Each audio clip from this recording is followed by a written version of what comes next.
Akira Kurosawa, the definitive ranking.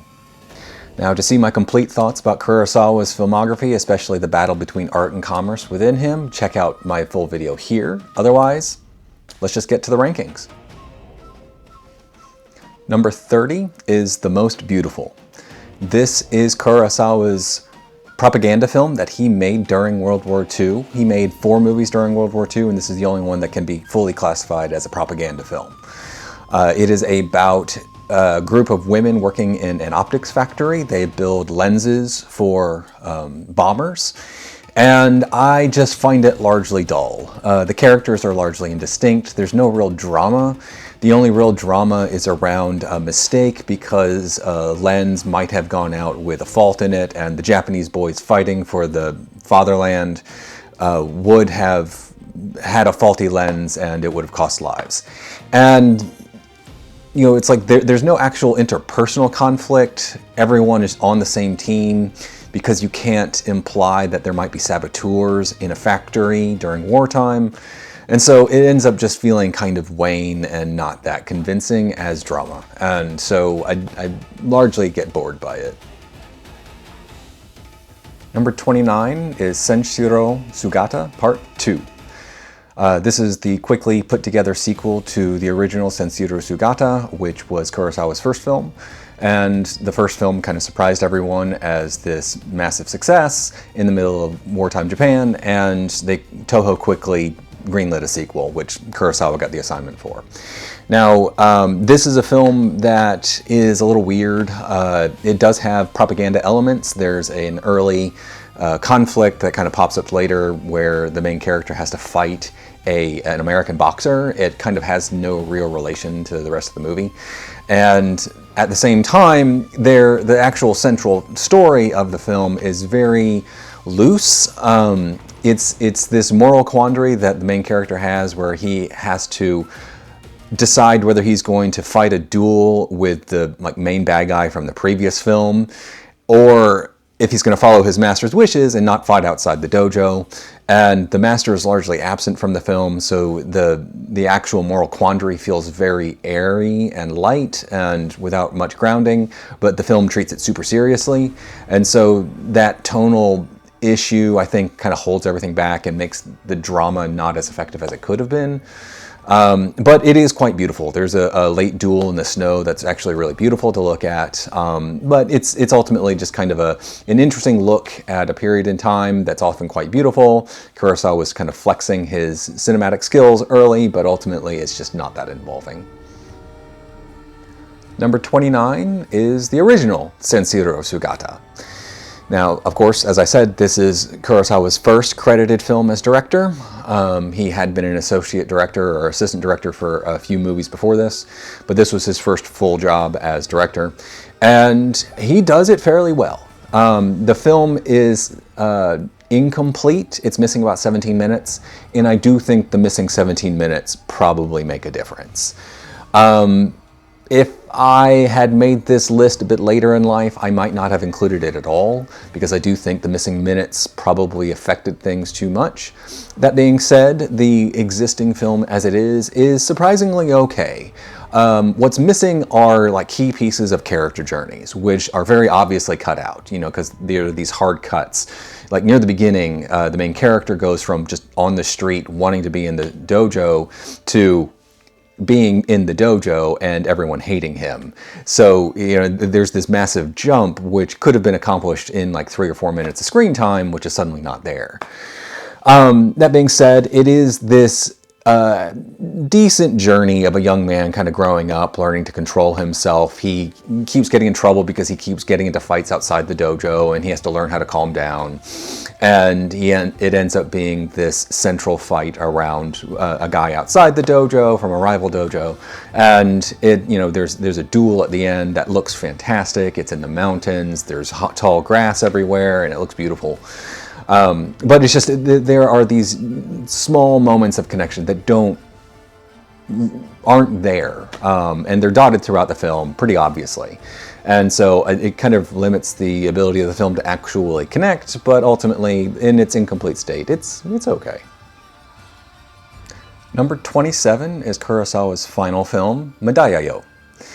Now, the title means not yet, and it feels like this urge on Kurosawa's part to just not give up on working. He would live a few more years, but he was effectively blind by this point, and he couldn't work anymore. So it's actually a very nice final film, and on a certain level, it kind of feels like him trying to make an Ozu film. It's all about small things. It's very domestic in nature.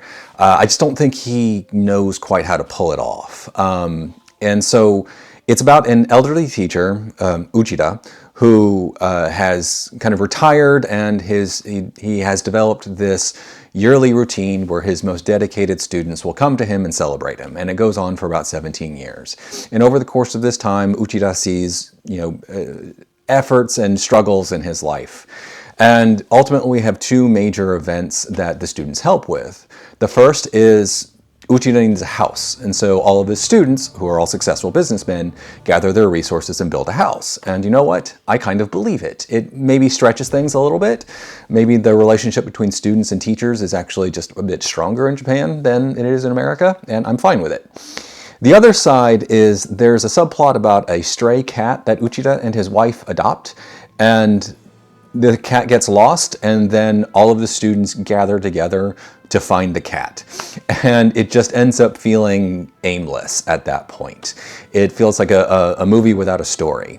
And I think of Ozu, where his movies largely didn't have stories. They were based on tiny little emotional things. And this just doesn't work as well. It's like the specificity around character is not quite as strong. That being said, it is a nice looking film. The acting is quite good. And I without the cat episode, I would actually be pretty okay with the film. I am pretty okay with the film. I would actually just be more positive with the film. But ultimately, I just feel like the cat episode takes kind of a loose film and makes it just aimless, which hampers my ability to actually enjoy the film. Number 26 is Rhapsody in August. This is one of Kurosawa's final films, and it's one that deals directly with the nuclear bombing of Japan, which deeply, deeply affected him. It is the story of an older woman who is met with news that a long-lost brother, whom she doesn't even remember, has died in Hawaii. He left Japan around World War II, and kind of the uncovering of old scars because of that revelation. The long-lost brother's nephew, played by Richard Gere, comes and tries to make things amends, and the back half of the film is actually really quite touching. The problem is the first half, where a lot of the explanation of things happens because of 4 grandchildren, and they're all annoying, and they speak completely unnaturally as they explain nuclear warfare to each other. And it's just not that convincing. However, once we actually do get past that halfway point and Richard Gere enters the film, now it's not like Richard Gere is like this amazing actor or anything, but he just has this warm human presence that the film really needs. And then he just has these quiet scenes with the grandmother where they, kind of reflect on what happened to Japan.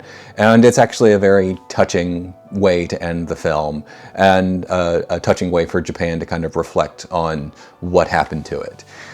Sure, it doesn't really deal with, anything like Manchukuo, but it's a nice way for the film to kind of reflect on such scars. Number 25 is One Wonderful Sunday. This is one of Kurosawa's post-war films. It is a story about 2 young people, an unmarried couple, who have decided to come together on a Sunday to just enjoy the day together. They've pooled all of their financial resources together to have a day, and the day just goes wrong. The 2 are very different people. She is a dreamer, he's more practical, and just everything tends to just go wrong as the day goes along, and he has to try to reach her to kind of salvage her mood. The first third is kind of a cluttered bit of a mess as they establish everything. The middle third largely takes place in his apartment, and it's a bit drawn out. However, the final third is something special. It is, it's him desperately trying to be the man that she needs. And there's this great moment late where he walks into an empty amphitheater. There's going to be a performance later that got canceled, I believe. And he just projects out into the empty audience. This was Kurosawa trying to be experimental, so it's actually the character addressing the audience, and he's just trying to get people to just feel better. And it weirdly works. It's like didactic and on its face, but it actually works surprisingly well because it's based in his character as he's trying to make things better. And it actually is kind of a genuinely wonderful ending to a film, and it saves the film. It kind of makes the film. You know, I'm not the biggest fan of its two-thirds. I think they're fine, but the last third is something special, and it just ends up making this good little movie. Number 24 is The Hidden Fortress. Now, I can't put The Hidden Fortress so low. It's ridiculous. Well, keep in mind, I really like Kurosawa's filmography. We've been in good movies for a little while, and I do think this movie is good. I just have issues with it. So it is a grand adventure. It looks fantastic. It's Kurosawa's first widescreen film, and it looks great. He fills the frame beautifully. I was reminded of John Ford's first widescreen film, The Long Gray Line, which doesn't do it at all. Center frame, empty space. That's what John Ford's first widescreen film was. Not Kurosawa. He completely films the frame, he approaches it like a painter would, and it looks fantastic from beginning to end. And again, the adventure itself is very fun. It's, you know, two peasants looking for gold, and they encounter a general who's in hiding. They encounter a princess who is in hiding, and they have to go across the country to deliver her to safety. And it's fun. My issue is the two peasants are way too much of a focus. They take up way too much screen time. This story is not theirs, and their preoccupation with gold is just all-encompassing for long stretches. I don't think it works. The other issue I have is that the general has a rival, and the rival isn't introduced at all. I don't think he's even mentioned until about an hour and a half in. And so this big threat towards the end is just suddenly dropped into the third act. And I kind of wish it had been built up more. And so, you know, take time away from the peasants, add more to the larger danger by introducing this character earlier, and boom, Bob's your uncle. That being said, it is a good movie. I just have some issues with it. Number 23 is No Regrets for Our Youth. Now, this is also a propaganda film, but it's not for the imperial censorship regime, it's for the American occupied regime. And it's all about how militarism is bad and working the land is good. And you know what? It's pretty solid. It is a pretty good film. My issue is with the first 70 minutes or so, where it just feels really generic. It is a generic melodrama that takes place over the course of the previous 10 years or so of Japan's history. A young woman falls in love with kind of an out-of-control student who ends up going to jail. And you know, her love for him is very complete, and when he comes out, it's obvious that they're meant for each other, but he disappears to China. When he comes back, he says that he's done something that the Japanese people will remember and thank him for later. There's no specifics around it. The implication is that he sabotaged some war-making material, but ultimately it's all very, very generic, and it's hard to get specifics. However, once a character turn happens very late in the film, and the woman ends up going to the farm where she's going to work the land, it has this surprising emotional power that works incredibly well, where, you know, the woman ends up finding meaning in something. You know, it's very specific. It's about working the land. Yes, it has propaganda purposes, but it actually has character purpose as well, where she's finding meaning. And yeah, it's solidly good. It's kind of a small little gem from early in his career, and it works surprisingly well in the end. I just wish the first, like, 2/3 of it was more specific about what was actually going on. Number 22 is Scandal. Now, this is the story of the press gone rogue in its first half. In the second half, it is a character study of a weak lawyer. And I actually much prefer the second half. The first half is the hook. It's kind of what got Kurosawa into everything, but it's obvious that the second half is kind of what kept him going. And so Toshiro Mifune plays the painter in the beginning, who is accused of having an affair with a popular singer.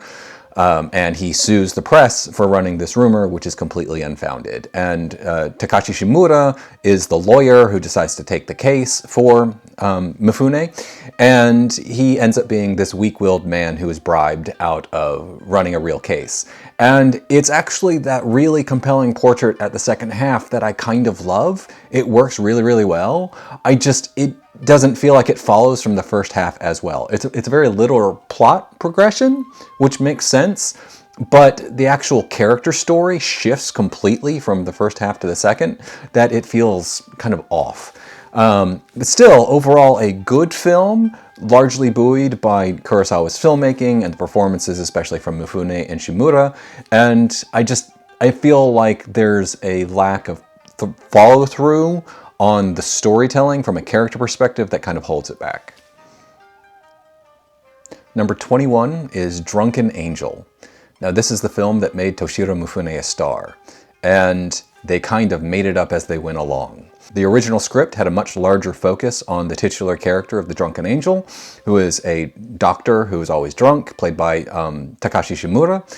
And then Kurosawa cast Mifune, and Mifune just steals every single scene, and they kept expanding his role and expanding his role. And so the actual emotional focus of the overall film is Shimura, and he goes through an emotional arc on his own, but so much of the film is dedicated to Mifune, who just steals every scene and is very good on his own, that it kind of undermines the film's emotional catharsis towards the end. So, it is good. It's often very beautiful. The acting is great. I just feel like, again, sort of like with Scandal, there's a follow-through on narrative, character-based storytelling that doesn't actually happen. This time because Kurosawa kind of got lost in the production because of Mifune. And that's hard to complain about too much. Mifune was a star and he deserved every moment on screen. But ultimately, I feel like the movie is good. It is a good look at a flawed man, the doctor, that just gets sidetracked for long stretches. Number 20 is Sanjuro. This is the sequel to Yojimbo. And it's a healthy step down. It's still an entertaining film. It's this extended chess match between sides that Sanjuro, the main character played by Mifune, finds himself in the middle of. But ultimately, I feel like there's a balance that's just off. This was quickly cobbled together as the sequel of Yojimbo after Yojimbo's surprise success, and it kind of feels like it. Kurosawa inserted the character of Sanjuro into another story and then quickly put things together, and so Sanjuro ends up feeling like both the main character and a side character to other people's problems, and so that makes the actual main character, Iori, a side character in his own story. So it's this weird balance that I don't think quite gels. That being said, it's like the chess match between sides is very fun. Mifune is just kind of sailing through the performance and he's very fun. I just feel like the actual level of fun overall is significantly lower here than it is in Yojimbo, but it's still solid entertainment. Number 19 is The Idiot. This is Kurosawa's adaptation of Dostoevsky's novel, and Dostoevsky himself thought that the novel itself didn't work that well. And I kind of agree. I think the novel is pretty good, but ultimately it's hampered by the fact that its main character is a simpleton without much agency. And so I don't think his experiment quite works as well as he wanted. And that comes through in the film. The main character is a simpleton. He's an idiot. He doesn't actually drive anything, and he ends up being this pawn between a handful of characters. And, like the portrait of post-war Japanese life is quite good. The individual characters are like wonderfully written. There's this long birthday sequence near the middle of the film where the main character kind of explains what broke him during the war. He wasn't born a simpleton. He was sentenced to war crimes by the Allied forces and sentenced to death. And, reprieved in the final moment, and that broke him. And, his revelation of that is marvelous. He's surrounded by wonderful supporting actors like Toshiro Mifune and Setsuko Hara, Ozu's muse. And it's actually surprisingly good for what it is. It's also interesting in the fact that it was originally supposed to be about 5 hours long, but the studio got cold feet. Sochiku, the studio that Ozu worked for, suddenly didn't want to release a 2-part 5-hour movie, and so they made him cut about 80 minutes out of it, and he decided to cut it lengthwise. And so that means he didn't cut individual sequences. There are a couple that I feel like might be missing, but ultimately he just kind of went through and he cut a bit out of every scene. And so this mostly affects the beginning. The beginning, like 12 minutes, is almost incomprehensible because it's pulled out of so many tiny pieces, and there's so much intertitles and voiceover to kind of paper over everything. But once you actually get into the meat of it, it's actually quite solid. So it's an interesting experiment, and it's one of Kurosawa's attempts at adapting great literature for the screen, and it's one of his lesser successful ones because I think the material probably needed like radical changing where it's no longer the idiot, but ultimately it's solid, it's good. It was also a financial failure, and that was that. Number 18 is The Lower Depths. This is based on a Maxim Gorky play, a Russian source, and it feels like it. It's all about depression and sadness and the dirtiness of everyday life, and Kurosawa brings that to screen faithfully, transporting it to Japan, obviously. It's also an experiment on Kurosawa's part in order to kind of replicate the theatrical experience. So he films very long takes with multiple cameras and intercuts between them in order to try to recreate the theatrical experience for the cinematic audience. And I think it's mostly successful in that regard. It is a very large cast of characters, you know, all going through their hopes, their dreams, their failures. You know, there's a death near the end that kind of greatly affects things, but life just continues. And it's, you know, it's not bad at all. It's just with a huge cast of characters, it's hard to actually connect with anyone. And I find it a bit frustrating that way. So it's a movie I admire more than I actually enjoy, but I do admire it quite a bit because the characters are all very well written, the performances are all very good, and you know, the production is like shockingly sophisticated. It shouldn't be shockingly sophisticated, but 3/4 of the film is set on one set. And the film is never visually boring, you know, so that's really hard to do, you know, just finding new places to put the camera that make sense and, you know, draw attention to characters. And I suppose that's part of where, you know, the vast cast of characters actually benefits the film, is it helps keep things visually interesting. However, it is good. I do enjoy it, but it's very much art house stuff, and I admire it, and I definitely see a limited appeal for it, but it is pretty good. Number 17 is The Men Who Tread on Tigers' Tails. Now, this is Kurosawa's shortest film. It's only about 58 minutes long, and it kind of feels like the final third of one of his longer movies. That being said, it's still solidly good. It's the story of a lord who has been banished, sentenced to death, ordered to commit seppuku, who has decided to flee instead, and he's fleeing across the provinces to try to get across a border to join a friend who will protect him. And the entire conflict is around that border crossing, where the lord and his retainers, who are disguised as monks, have to face up questioning against the border guards. And you know, the final 20 minutes or so of this 60-minute long movie is that interview, and it's pure tension. It's remarkably great at just executing that tension.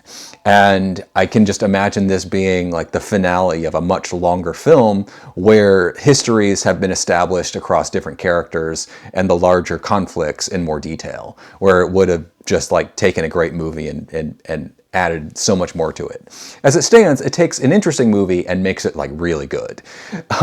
So it's interesting in that it is essentially the length of a third act of some of Kurosawa's other films, but it's still surprisingly self-contained and works quite well. Number 16 is Dodes'ka-den. This is the only film made by the Committee of the Four Knights, the independent production company started by Kurosawa and Masaki Kobayashi and a couple of other film directors. And it was the only film under that production banner because it was a massive financial failure. No one wants to see a 2.5-hour long movie about the misery of living in the slums in outside of Tokyo in the 1980s. It's just, it was out of step with popular opinion. But you know what? It's an interesting, solidly told little tale.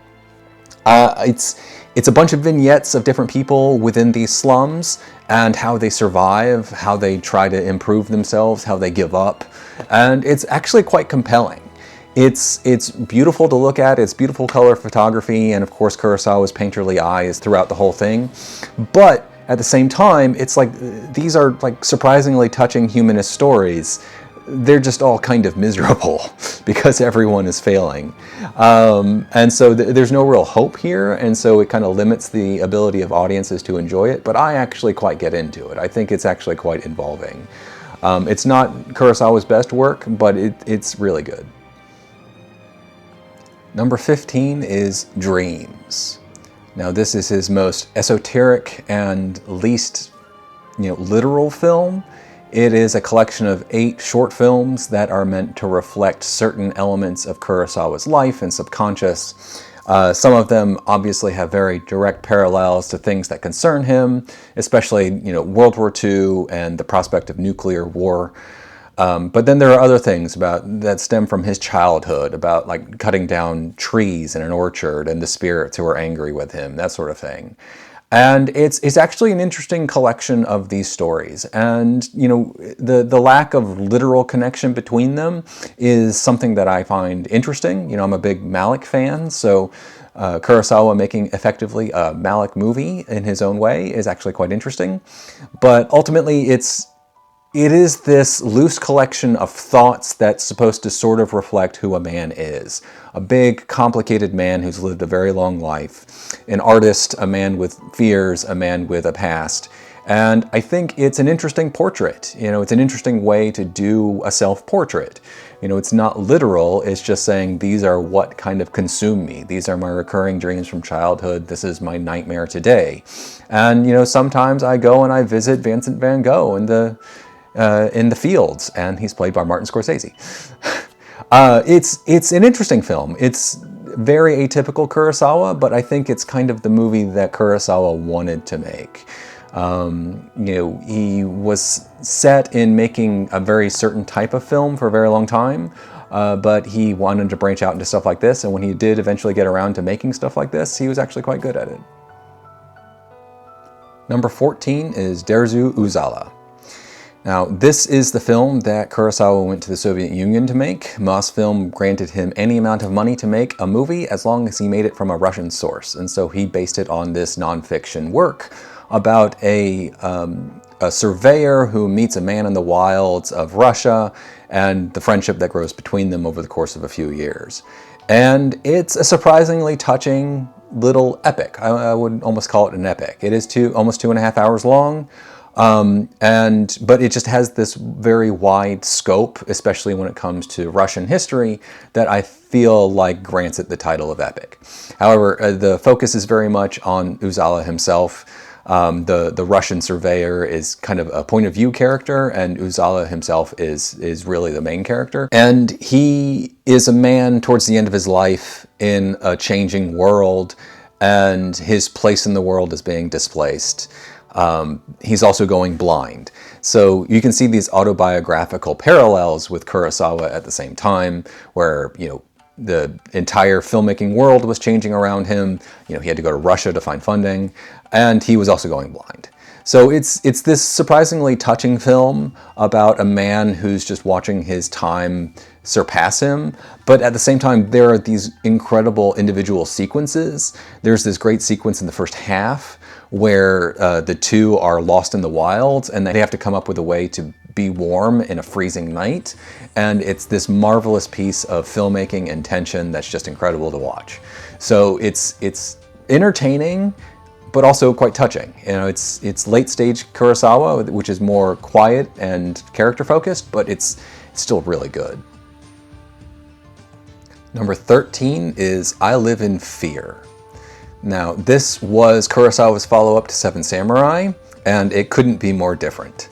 Instead of Toshiro Mifune playing a kind of young and out-of-control character, he plays a 70-year-old man who is beset by fear of nuclear war.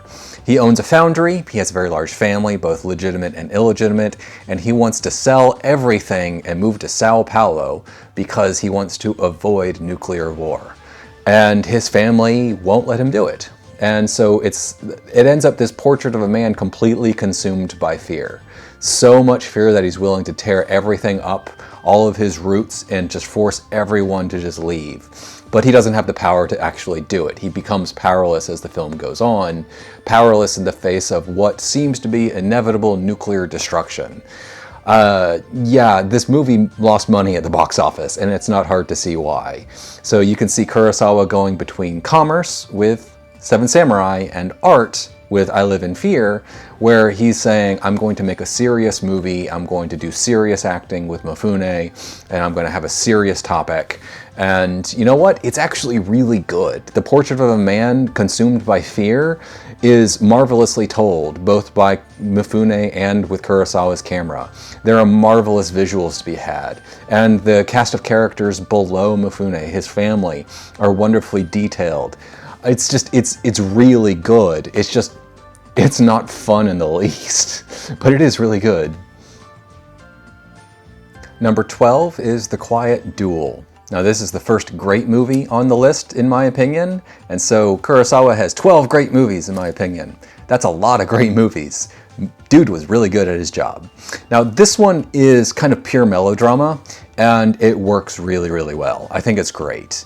It's the story of a doctor who is suffering from syphilis because it was kind of accidentally given to him by a soldier during a surgery during the war. And it becomes this contrast of how the doctor dealt with it and how the soldier dealt with it, and they dealt with it in completely different ways, one responsibly, one irresponsibly.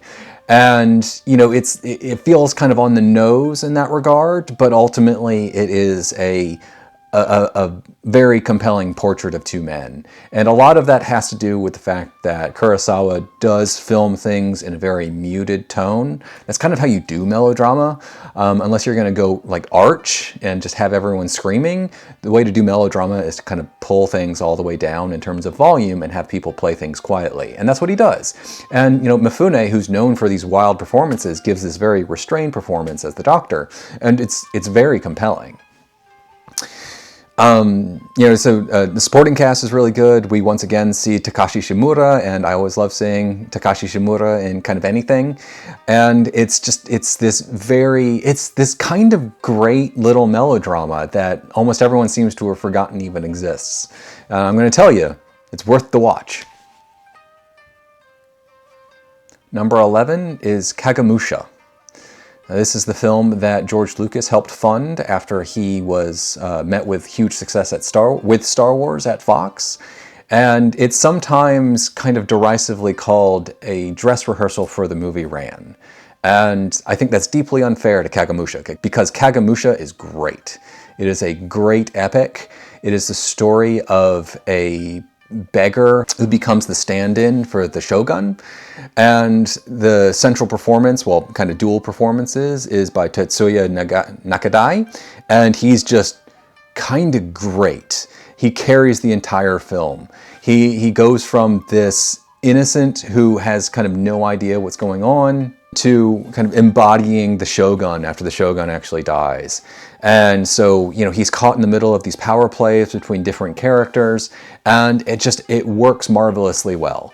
And I don't think, you know, calling it a dress rehearsal for Ran is at all fair, because it is this incredibly tense and specific journey of a specific character in the middle of a very grand adventure.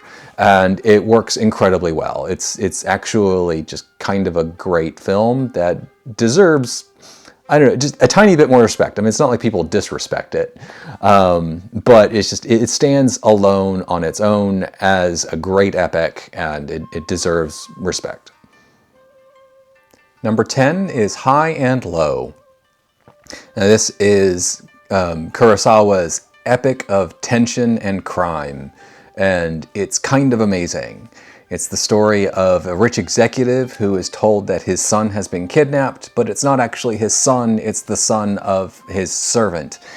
So what does he do? Does he pay the demands and be a good man and help the servant? Or does he just say, it's not my problem, let him go? And it's this marvelous progression of tension as the mystery plays out, as the criminal element plays out, as Toshiro Mifune, as the executive, has to make very tough choices. And then we also get this wonderful dichotomy. You know, most of the first half is dedicated to the executive, but most of the second half is dedicated to the kidnapper. And so we see these two very different sides of life. It's also a very precise and well-executed police procedural as we watch the police do their job.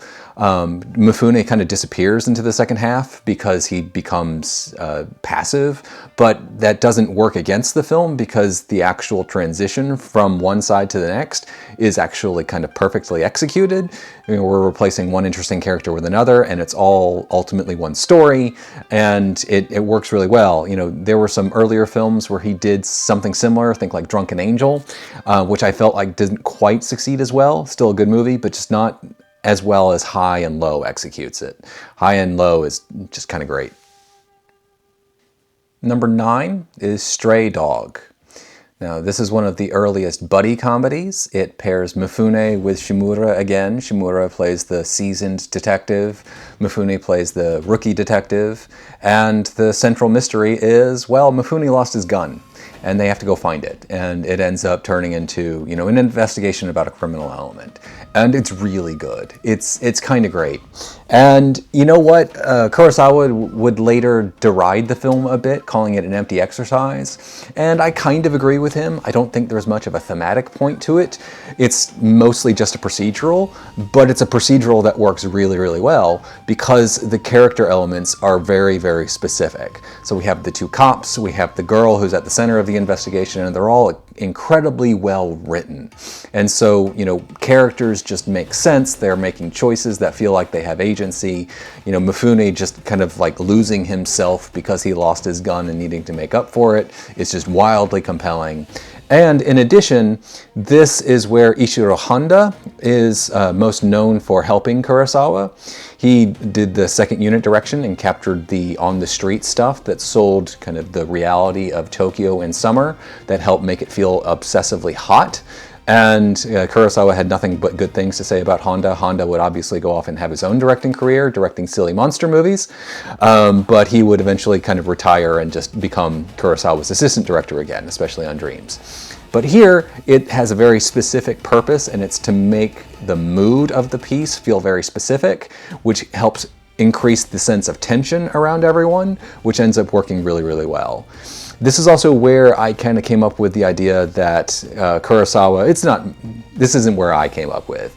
It's a common idea that Kurosawa likes to focus on stray dog characters, and the name of it comes from this title, where it's characters who are kind of outside of normal society trying to find ways to make their own lives. So it's like, this is kind of the origin of that. So, but beyond that, it's just, it is a very effective procedural, it's a fun buddy cop film, and it's got wonderful characters, and it feels hot the entire time. Just great stuff. Number 8 is Redbeard. Now, I went to Virginia Tech for college, and I had Stephen Prince as one of my professors. I took 3 or 4 of his film classes, and one day I asked him what his favorite Kurosawa movie was, and he said, Redbeard. And it's easy to see why. Redbeard is great. It's the story of a young haughty doctor, who is being groomed to be the shogun's personal doctor, who is essentially punished by going out into the provinces to work with the titular Redbeard, a tyrannical doctor of a small village who has a very distinctive red-tinged beard that, you know, is the source of his name. And it's a largely plotless exercise where we see a bunch of little vignettes of daily life and, you know, doctors having to treat people. And the people are treated with incredible humanism. It's not purely victim stories of the poor. It's people dealing with complex problems and the doctors who need to try to find ways to help fix them through the physical side. And it's really quite compelling. And so the actual journey is by the younger doctor as he learns to, fill his heart with human emotion, the strength of the human heart stuff. And it's wonderfully well done, while his perception of Redbeard softens over the film, where he realizes that Redbeard has his own story, Redbeard's harshness has its own point, and it ends up working wonderfully well. Now, this is also the film that ended Kurosawa and Mifune's relationship. Production took 2 years, and Mifune lost jobs because of it, and so Mifune just never worked with Kurosawa again, and Kurosawa kind of ended his relationship with Toho at the same time, so he ended up kind of in the wilderness for the rest of his career, finding individual financial backers from time to time to finish out the rest of his 20 years of his career. But you know what? If you have to go out with a bang of glory, this is a great way to do it. It's not a samurai epic, but it is almost as long as Seven Samurai, and you know what? It's just as involving. Number 7 is The Bad Sleep Well. Now, I have a theory. I have a theory that The Bad Sleep Well was made by Masaki Kobayashi, and Akira Kurosawa just put his name on it. It's so different from Kurosawa's normal filmmaking, not in terms of production, not in terms of shot composition, but in terms of the ending. The ending is so bleak. Kurosawa was extremely well known for hopeful endings. Even in things like The Lower Depths, there were always rays of hope. At the end of The Bad Sleep Well, there's no hope at all. This would actually be a really interesting double feature with Ikiru, because Ikiru is about finding ways to succeed in an ossified bureaucracy, and this is ultimately about how an ossified bureaucracy is going to win no matter what. Loosely based on Hamlet, it actually kind of starts with the play Before the King and goes from there. And it's this incredibly intricate series of events as our main character, played by Toshiro Mifune again, has to try to extract his vengeance on the people who wronged his father. And it's all deception and thriller mechanics, and it's all wonderful. It's just really interesting in that it comes to this point that is so anti-Kurosawa, and I love it. I love the ending. I kind of love these sorts of endings, and Kurosawa delivers perfectly here. So it's very atypical Kurosawa, but it has all of his production strengths. The movie looks fantastic from beginning to end. Great performances, wonderful tension. It has a message in the end that's so anti-Kurosawa that just fascinates me. Number 6 is Rashomon. Now, this is the film that made Kurosawa an international name, and it's not hard to see why. It is all of Kurosawa's impeccable skill, but packaged in this really interesting way where we're seeing the same story told multiple times, but there's no actual answer. And so it's deeply compelling as it goes, but at the same time it provides no answers. So you're leaving the audience with this incredible experience that doesn't have an answer, and so they're leaving the theater asking themselves, well, what actually happened? It's one of those great examples of art where it's designed to leave the audience questioning things. And so treating everything like, a trial where we don't have firsthand accounts other than witness accounts. It's just people going over the same events with incredible differences between all of the tellings each time. And the way it's talked about, it kind of feels like homework. It's not. It's this wonderfully entertaining film where we're just kind of waiting to see how things will change once the next person comes up. And once they bring in the dead woman who's speaking through a medium, it's just like, I still can't even believe her, because her story doesn't make sense in certain ways while others did in other ways. And it's just like, it's a fascinating, wonderfully entertaining example of complex filmmaking and complex storytelling that just works incredibly well. Number 5 is Yojimbo. Now, this is Kurosawa just purely trying to entertain, and it is him firing on all cylinders. It is a fun central character being thrown into an awful situation between two gangs, and that fun central character just kind of manipulating everyone. And it has this wonderful central performance by Mifune. It's got this wonderful antagonistic performance by Nakadai, and it's just this wonderful series of plot mechanics as the kind of amoral outsider finds a way to impose a moral order on a situation he just happens across. The movie starts with him wandering the road and throwing a stick up in the air and then following what direction the stick goes. If it had fallen another way, he would have gone somewhere else and dealt with something else. And it's full of action, and it's full of gore and fun, and it is pure entertainment. It's Kurosawa kind of pushing the genre boundaries of the early 60s, and it's so good. It's just pure entertainment. And you know what? I wouldn't have minded if Kurosawa had just made movies like this the entirety of his career, but he was more interested in making a bunch of other different things, which were all also wonderful. But this is kind of the height of a very particular kind of filmmaking from him. Number 4 is Throne of Blood. Now, this is a director's flex on his part. He was already wildly successful, and he decided, well, I'm going to adapt Shakespeare to medieval Japan, and I'm going to make it look like a no play. And it works marvelously. The layers of artificiality around the film just work so well with the material about witches, well, in this case, one witch, ghosts, and just, forests rising up and marching towards castles, obviously. And it's this wonderful entertainment with, again, Mifune. I keep saying his name because he's in so many of these and he's so great in all of them. Mifune in the middle of it giving this hugely unnatural performance that just fits the movie around him.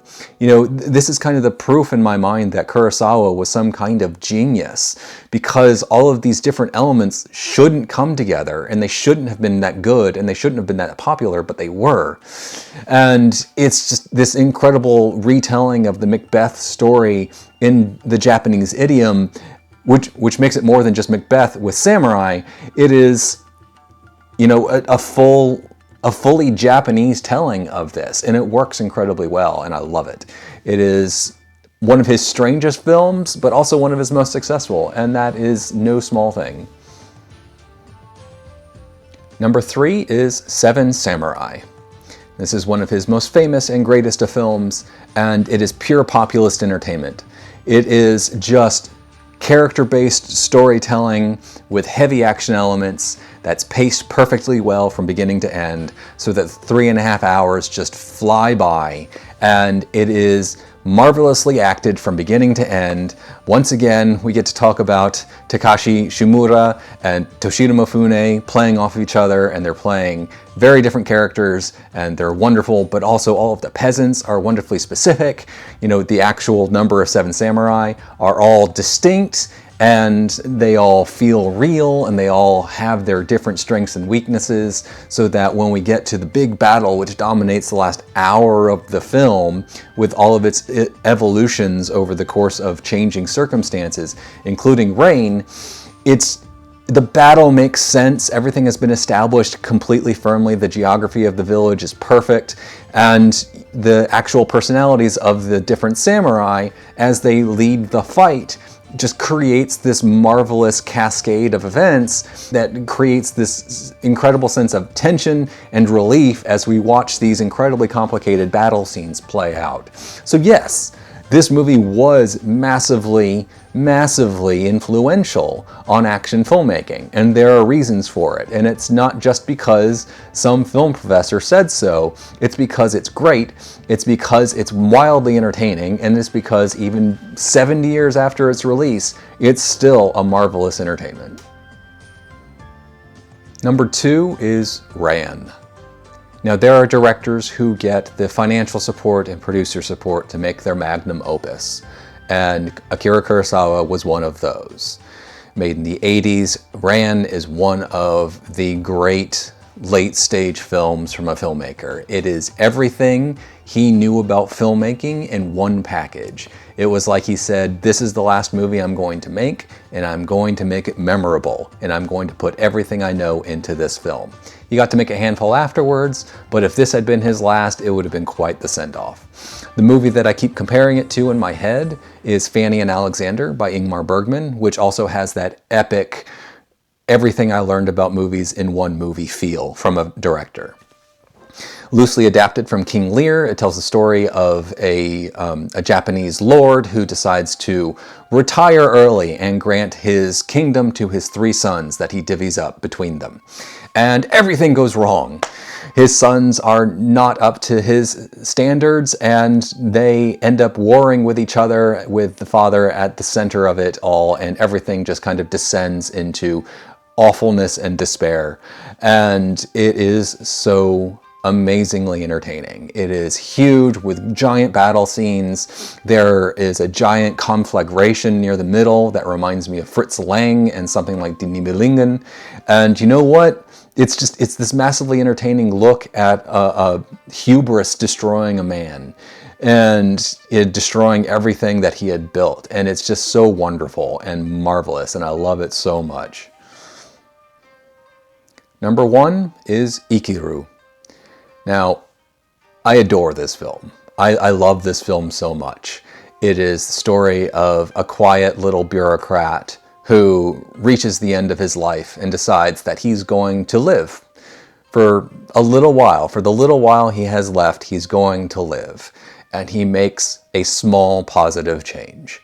And it sounds like a tiny little story, and it is a tiny little story, but it is full of this marvelous human emotion as, you know, the central character, played by Shimura again, has to go through this grand emotional evolution where he decides, you know, he knows the intricacies of the bureaucracy and he's going to take advantage of them for people who need it. And it's all about the building of a small playground in an urban environment. And it sounds facile. It does. It sounds almost melodramatic. But again, like with the Quiet Duel, Kurosawa films things very quietly and very small so that ultimately it doesn't rise to melodrama. It stays firmly in drama, in character-based drama. And the final half hour is really interesting because it is a kind of a reflection on those final days by the people who knew him. He's completed his task and he's died, and at his funeral the people who knew him come together to reflect on him. And it's essentially explaining the movie. It's this wonderful postscript that takes up a full 1/5 of the film, and it works marvelously well. It is this intricate character study of a man who decides to do something. And it's got Kurosawa's marvelous filmmaking throughout, just, you know, the quiet way he can film things, the intricate way he can film things, and just the marvelous performances from everyone. And it comes together in this complete humanist package that makes me sing when I watch it. I love it so much. So that's it. That is all 30 of Kurosawa's films. And you know what? It is one of the best groups of films I've ever gone through. Kurosawa was a magnificent talent. Most of his, like, on the low end of things are still quite good. And that's kind of unheard of. And his best are all just like, it's this tight stack of incredible films all at the top, and they're all amazing and they're all great, and I love them all so much. And you know what? There's a wide variety of them. There's the buddy cop movie, there's the epic, there's the comedy, it's all over the place, and I love it. And you know, that should be celebrated more. I don't think the celebration of Kurosawa is necessarily, you know, surfeit. I think there's plenty of it, but I'm just going to add to it. And you know what? If I can convince someone to go watch The Quiet Duel or Ikiru or Kagemusha or any of these things, then it's worth it.